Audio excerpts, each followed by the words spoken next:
A'lamu mimman iftara 'ala Allahi kadiban aw kadzdzaba bi ayatihi innahu la yuflihudz zalimun. Wa man, siapakah a'lamu yang lebih aniaya mimman dibandingkan orang iftara yang mengada-ada, berbuat-buat, kadziban dusta ala wahi atas nama Allah. Siapa yang lebih aniaya, yang lebih dolim, yang lebih berdosa dibandingkan orang yang sengaja mengada-ada, ngarang-ngarang dusta atas nama Allah. Yaitu ketika orang-orang Yahudi dan Nasrani ditanya oleh kafir Quraisy tentang isi kitabnya, apakah pernah menyebut nama Muhammad, mereka mengatakan tidak ada, padahal ada. Itu termasuk dolim, dusta, termasuk dolim, dusta atas nama Allah, karena kitab Taurat dan Injil itu diturunkan oleh Allah Subhanahu wa ta'ala. Dia berani mengatakan tidak ada, atau bahkan dia mendustakan tanda-tanda kekuasaan Allah. Jelas-jelas disebutkan mereka membaca kisah tentang kehidupan, baik sifatnya maupun tantangannya, bahkan kejujurannya, sehingga sampai dikenal dengan Al-Amin. Bahkan hijrahnya pun disebutkan di dalam kitab Taramzil, tapi mereka tidak mengakui. Nah, seperti itu maka dikatakan dolim.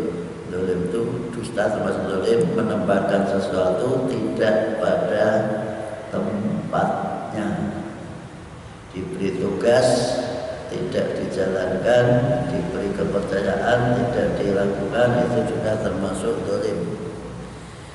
Maka innahu, kesimpulannya, sungguh orang-orang dolim tidak akan jaya, tidak akan beruntung, tidak akan menang, tidak akan jaya itu menang.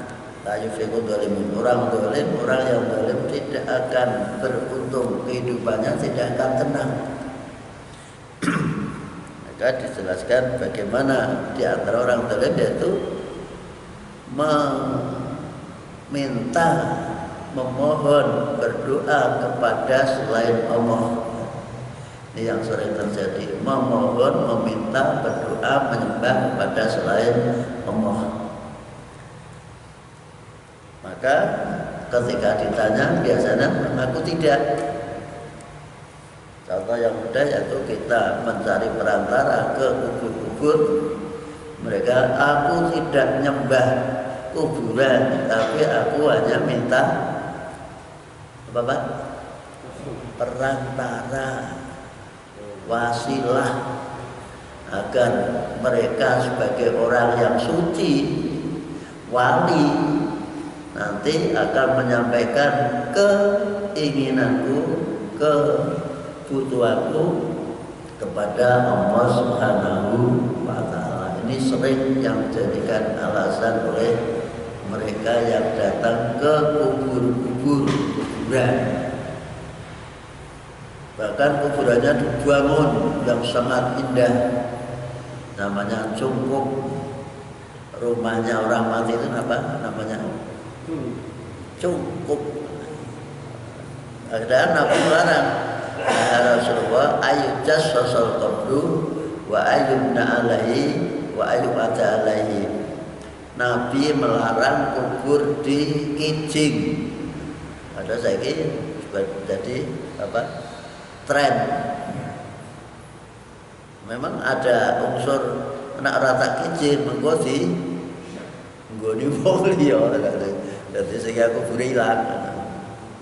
Tentunya kubur itu tanpa dikecil 10 tahun ganti generasi mesti gitu, tidak apa-apa. 10 tahun ganti generasi, ya kubur seperti Ma'la, Baqi di Madinah itu tidak pernah meluas. Zaman Nabi sampai sekarang masih luasnya seperti itu. Karena apa? Karena setiap sudah 10 tahun diganti generasi.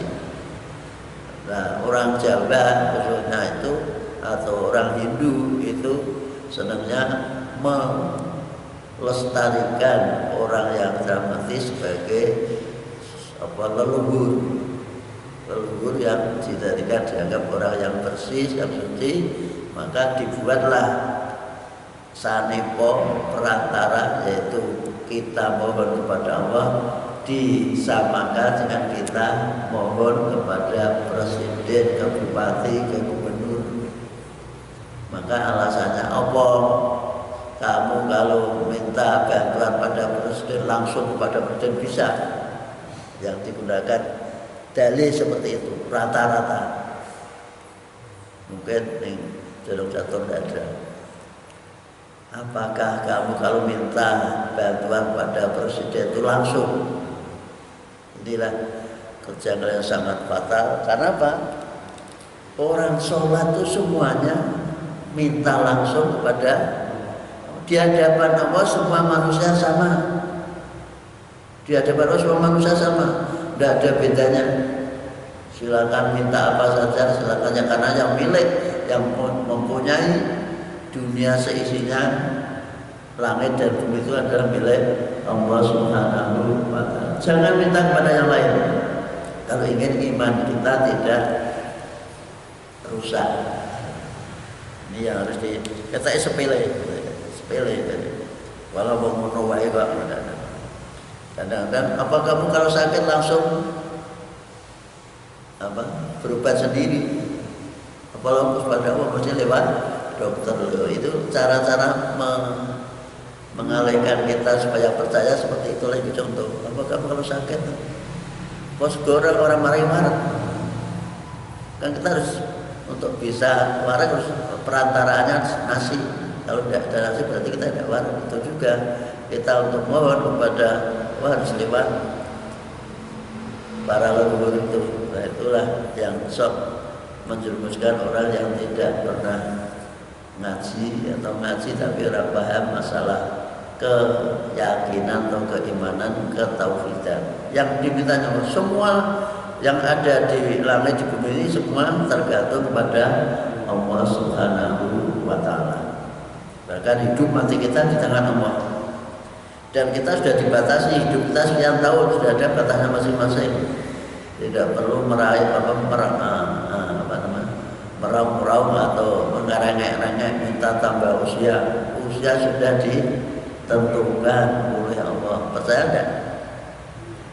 Usia kita sudah ditentukan oleh Allah. Terserah Allah jatahi pirang. Yang penting usia yang ada pada kita itu bermanfaat, berdaya guna. Daya gunanya sesuai dengan petunjuk Allah, karena kita itu ciptaan Allah, petunjuknya. Dan Allah bertanggung jawab bahwa segala kebutuhan makhluk Allah yang namanya manusia itu sudah disediakan, dipenuhi semua apa yang dibutuhkan oleh manusia. Manusia butuh apa? Bahkan ada yang kita tidak pura-pura tidak butuh, tapi jangan butuh, seperti oksigen. Oksigen itu kan kebutuhan kita, tapi Allah penuhi. Apalagi semua yang kita butuhkan dipenuhi. Maka diingatkan bahwa besok ketika ini informasi Allah kepada kita, besok di akhirat Allah akan menggiring kita kepada suatu tempat, kemudian ditanyakan, yang kamu mintai tolong dulu itu mana? Tidak ada, karena mereka itu hanya gambarannya. Ada yang minta tolong lewat patung, dibuat sendiri, disembah-sembah sendiri, ada. Wa yawma nahsuruhum jami'an thumma naqulu lilladzina asyraku aina syurakaukumul ladzina kuntum taz'umun. Nahsuru kata kerja, naqulu kata kerja diikuti summa penyambung kata sambung, maka boleh jamiah itu berhenti, kemudian summa mulai. Tapi kalau napasnya panjang, ya silakan dibaca terus. Contohnya ini. Tapi berhenti boleh, maksudnya itu jangan sampai kita membaca Quran itu mencuri napas di tengah jalan.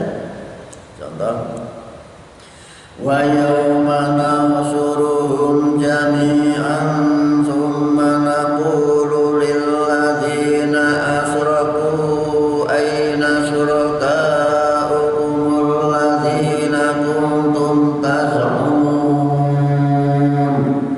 Tapi ngomso, apalagi sudah wah, ya berarti jami'ah saja.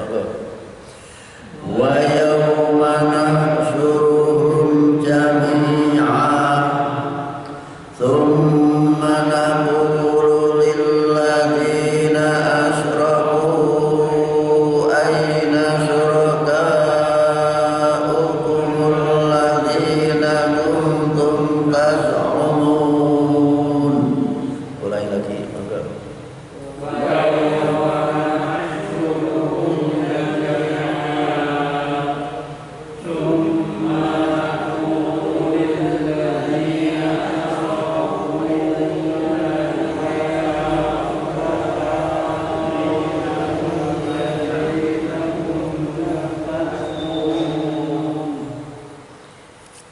Wa yauma nasrum, kalau mengartikan ada yauma mesti ada kata ingatlah, ada udhkur, ingatlah saat atau hari kami mengumpulkan, menggiring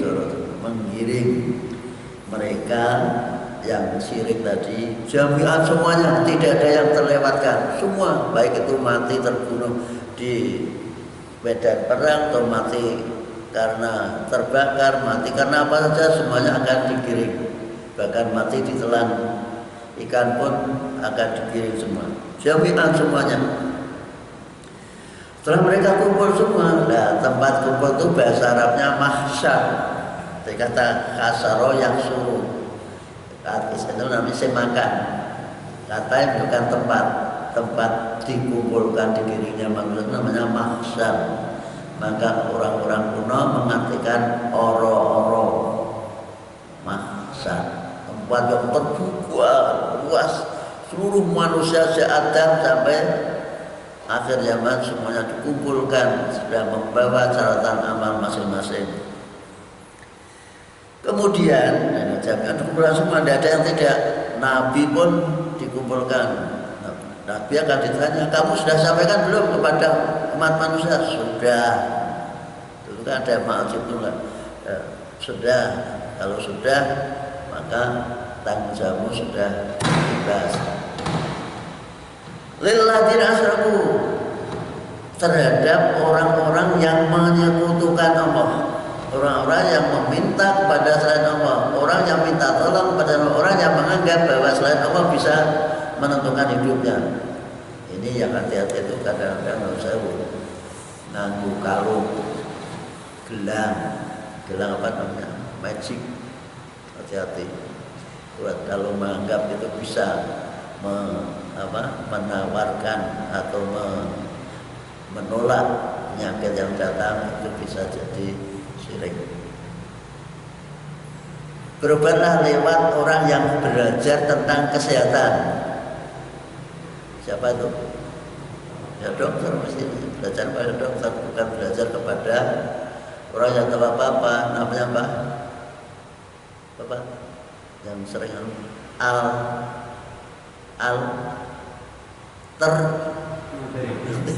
kan banyak alternatif.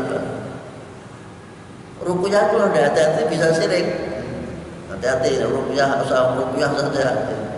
Ruqyah betul-betul dia itu mohon kepada Allah bahwa kita sudah meruqyah diri. Arab turu membaca kulhu, falaq, nas, dirasakan ayat kursi itu sudah meruqyah diri.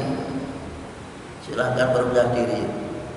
Jangan sampai dibantu orang lain yang kadang-kadang salah bahwa ayat ini bisa gini-gini, ayat ini bisa gini, tapi yang semuanya menentukan adalah Allah Subhanahu wa Ta'ala. Ditanya oleh Allah, aina syurakakum, mana yang kamu sekutukan dulu, yang kamu mintai tolong, mana sekarang, mana kayak coba, mana ada komunis, mana ada PKI, mana. Jadi ini di akhirat Allah akan menanyakan kita yang sok minta-minta kepada selain Allah, mana yang kamu sekutukan tuh, yaitu para wali atau bahkan nabi. Nabi tidak boleh disekutukan, maksudnya walaupun Nabi sudah mati, sudah meninggal, ya sudah. Karena Nabi mengatakan, nak wong ki nak wis mati, tidak bisa berbuat apa-apa, tidak bisa meraih pahala apa-apa, kecuali punya investasi apa? 3. Idza matabnu adama tinggola. Nabi itu anak Adam bukan? Anak Adam. Kalau begitu masuk dalam yang wong nak wis mati, wi ora iso entuk ganjaran meneh, tidak dapat mendapat pahala lagi, tidak dapat meraih pahala kecuali punya 3 investasi.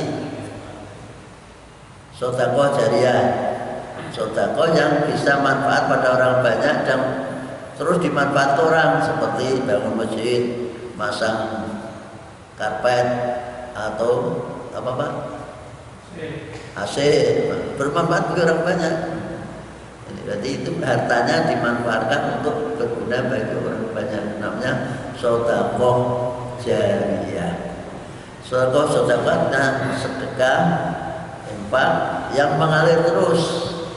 Tapi dengan arti lain wakaf.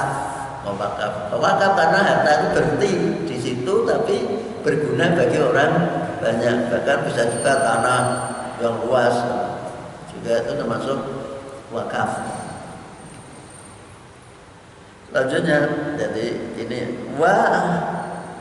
ilmin yuntabe, ilmu yang bermanfaat, ilmu yang migunani, berguna bagi orang banyak.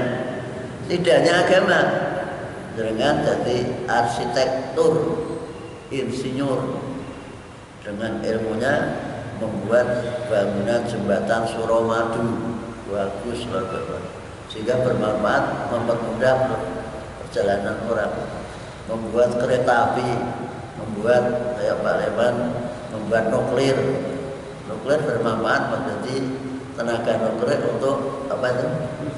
Listrik. Bukan nuklir untuk membunuh orang lain, yang harus dipahami. Dan ini semua adalah ilmu yang manfaat, ilmu pertanian, sehingga hasilnya sangat berlipat ganda. Semua ilmu yang bermanfaat ini sering dimonopoli oleh kiai.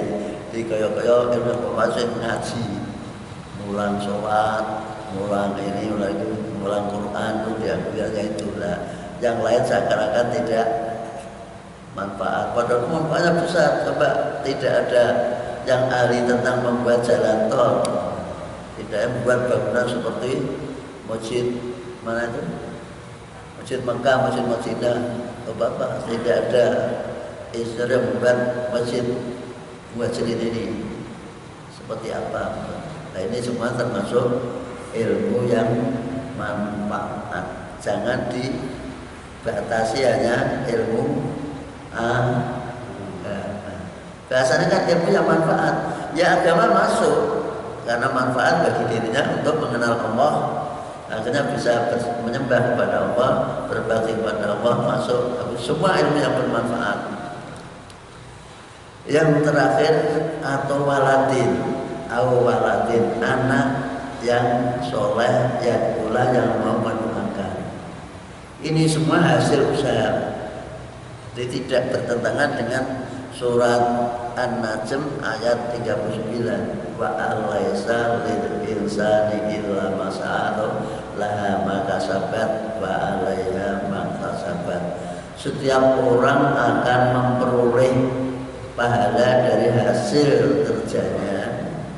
Sedekah hasil kerja jariah. Ilmu juga hasil.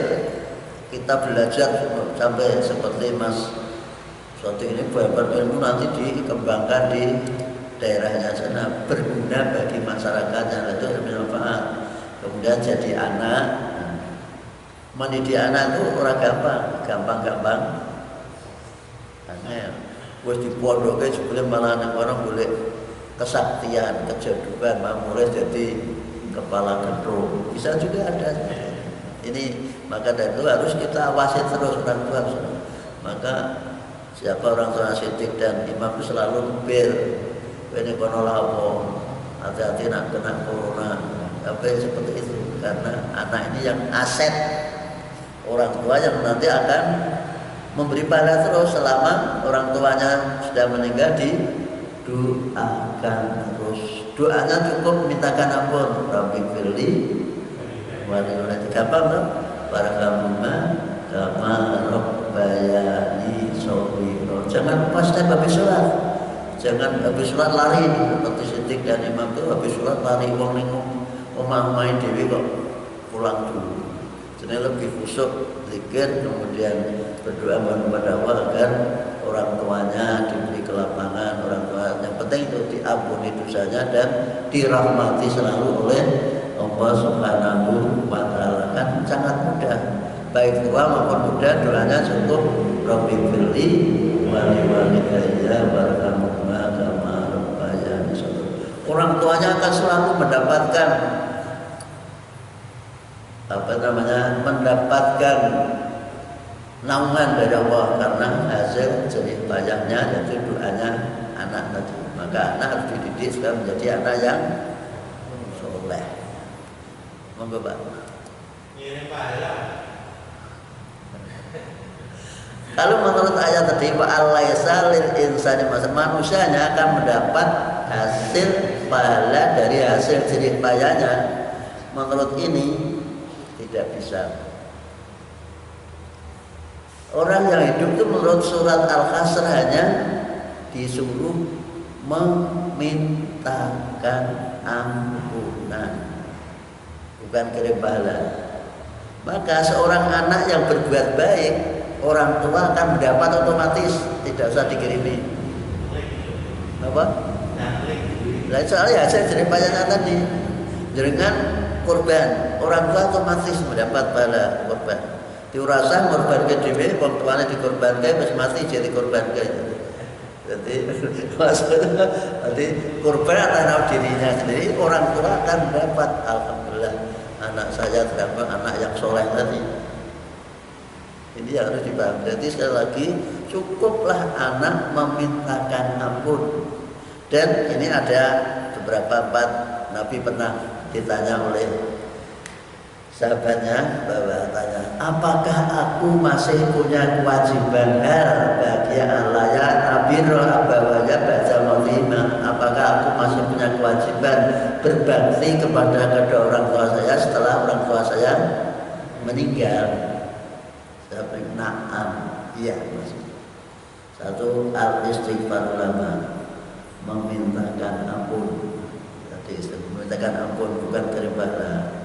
Yang kedua nolati as-salatu alaihim, nolati ketika meninggal. Biasanya anak ini malah sibuk dewe orang terus wong-wong do nyolati malah anaknya do ora nyolati. Nah, itu lucu-lucu kadang-kadang.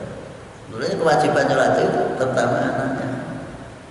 Yang ketiga wa infadu ahzima, meneruskan janji yang telah dibuat oleh orang tua. Orang tua bisa juga jual beli belum dibalik nama. Adalah konangan pengacara. Terus urus nama jalur meneh tak bantu. Bahkan orang sudah diserahkan kanggo mushola jalur meneh. Ada tak? Nah, ini namanya bukan berbakti pada orang tua tapi menjerumuskan orang tua. Orang tua kepengen mendapat pahala malah ditarik lagi. Yang keempat ada 5. Yang keempat yaitu wa ikramu shadiqihima, menghormati meneruskan kolega dari orang tuanya. Orang tua kan kadang punya teman dekat, tapi jangan sampai putus ketika orang tua sudah meninggal. Diusahakan tetap silaturahim. Yang terakhir nyambung tali persaudaraan yang tidak mungkin ada hubungan saudara kecuali dengan kedua orang tua. Mungkin Paklie saka bapak, paklie saka ibu atau budi, semuanya termasuk anak-anaknya kita, nah itu termasuk wujud berbakti kepada kedua orang tua. Tidak ada satupun petunjuk kirim pahala. Bahkan Imam Syafi'i walaupun ada yang berpendapat itu dianggap mintakan ampun itu yang kirim pahala, bukan gitu. Jadi ini supaya tidak salah kaprah. Jadi Imam Syafi'i mengatakan la yasilu sawabu Quran lil mayyit. Pahala bacaan Quran itu tidak sampai kepada mayit. Maka orang yang meninggal bagi umat Islam cukup disolati. Tidak ada tambahan lain, disolati. Tambahnya tadi setiap habis sholat anaknya selalu berdoa memintakan ampun dan memberikan rahmatnya. Pak, itu kan juga pendapat bahwa kalau kita membaca Quran itu pahala otomatis. Nah, ya otomatis orang tuanya dapat, tidak usah dikirimkan sudah otomatis. Allah itu tahu otomatis apa pintu mall bisa otomatis, apalagi Allah ya toh. Mall dengan lewat kantor-kantor besar sekarang kan otomatis. Jadi Allah lebih pandai, lebih hebat daripada manusia. Jangan nanti orang tua kita karena dengan menjadi orang yang baik, orang yang soleh, otomatis akan mendapat pahala dari hasil jerih payah kita, ibadah kita, kerja kita. Ditambah harus apa tadi? Kirim pahala. Termasuk Pak. Syarat seiman. Syaratnya kan seiman. Pahalanya? Seiman. Seiman gitu. Satu agama. Ada yang anaknya Islam tetapi orang tuanya otomatis asal seiman. Oke, ada syarat. Itu Nabi saja dilarang kirim mintakan ampun pada orang tuanya karena berbeda keyakinan tadi. Ya, bisa sampai tapi dengan syarat seiman, seagama kawan. Maka kadang-kadang ditangisi anak melompat pagar agamanya saya ini menjadi murtad, itu tangisi karena jaminannya mereka pasti neraka. Terus jamin neraka. Lah kita itu lebih takut corona daripada masuk neraka. Percaya enggak? Kita lebih takut corona saja keadaan ini. Ayo bersolat, itu takut bukan main. Daripada yang masjid itu ketemu orang pirang-pirang, ketemu pirang-pirang itu bisa. Nah, tapi terutama orang yang beragama lain, kamu kalau tidak beragama Islam akan masuk neraka. Mereka tidak apa-apa, tapi ketika ada corona langsung diikuti. Nah itu berarti corona lebih menakutkan daripada neraka. Padahal neraka yang menerangkan siapa? Allah Subhanahu wa Ta'ala. Baiklah. Kenapa? Orang tua tidak punya yang mengorbankan anak-anaknya. Orang tua tidak punya. Anak ingin berkorbankan untuk orang tua. Kirimkan untuk dianjuk kepada orang tua.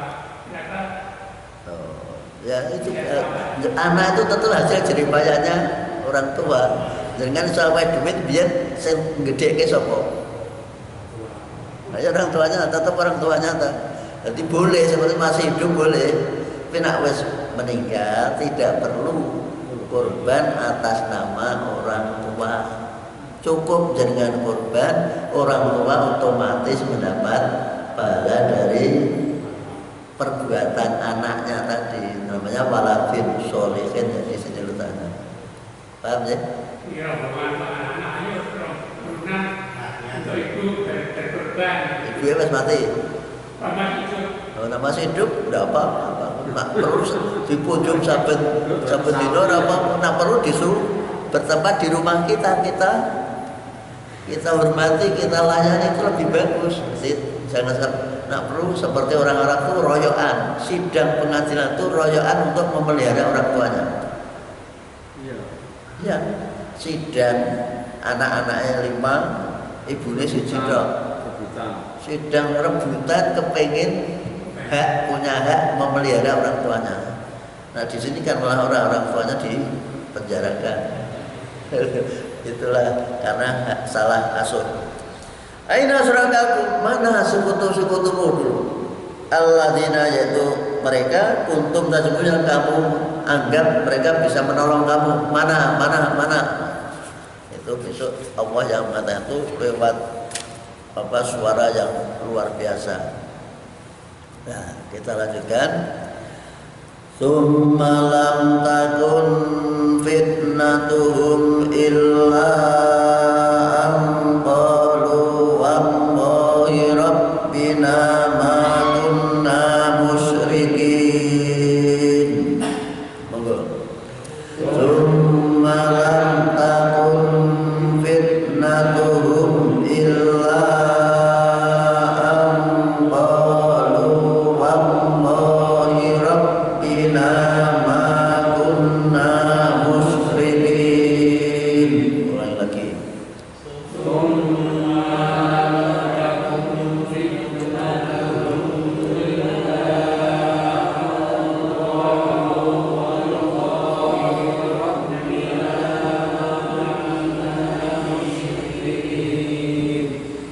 Summalam takun fitnah, kemudian fitnah mereka. Kok fitnah?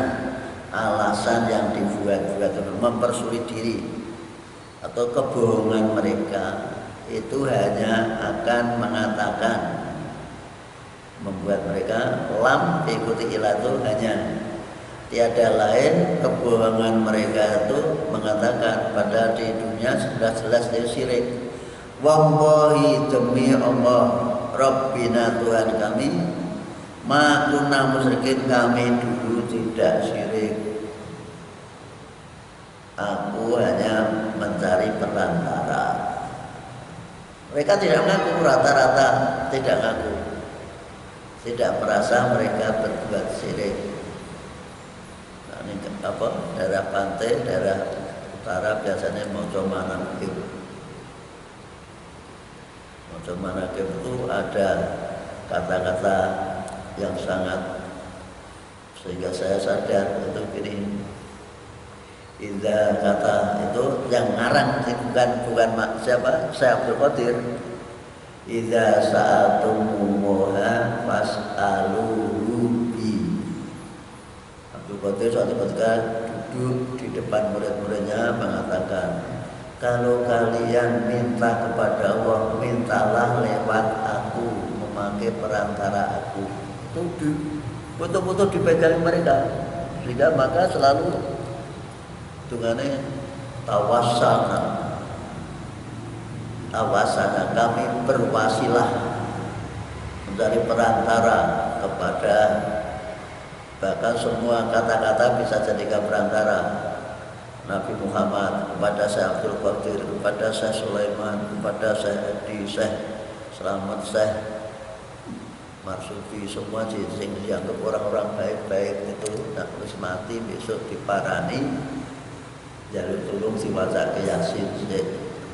Itu banyak terjadi seperti itu. Terus sekali lagi orang mati itu tidak dibacakan Yasin tapi dimintakan. Sing penting sapa? Anake. Wah, tewas ngundang sak kampung di era tahun sholat. Kunci utama mintakan apa terus dirinya dulu. Ibda binafsik, nanti dicontoh garam terus yang lain harus tangannya di. Ini kan contoh arbudu seperti ibadah ini harus dibersihkan dulu. Nah bahasa Arabnya ibda binafsik, mulailah dari diri sendiri. Ini yang harus jadi sekali lagi mereka tidak mengaku. Di akhirat mereka alasan, saya tidak nyembah, saya tidak minta minta tolong kepada mereka, saya hanya perantara saja. Maka sekali lagi hati-hati terhadap kesyirikan itu dosa yang tidak bisa diampuni. Undur kaifa kadzabu ala anfusihim wa dhalla anhum ma kanu yaftarun.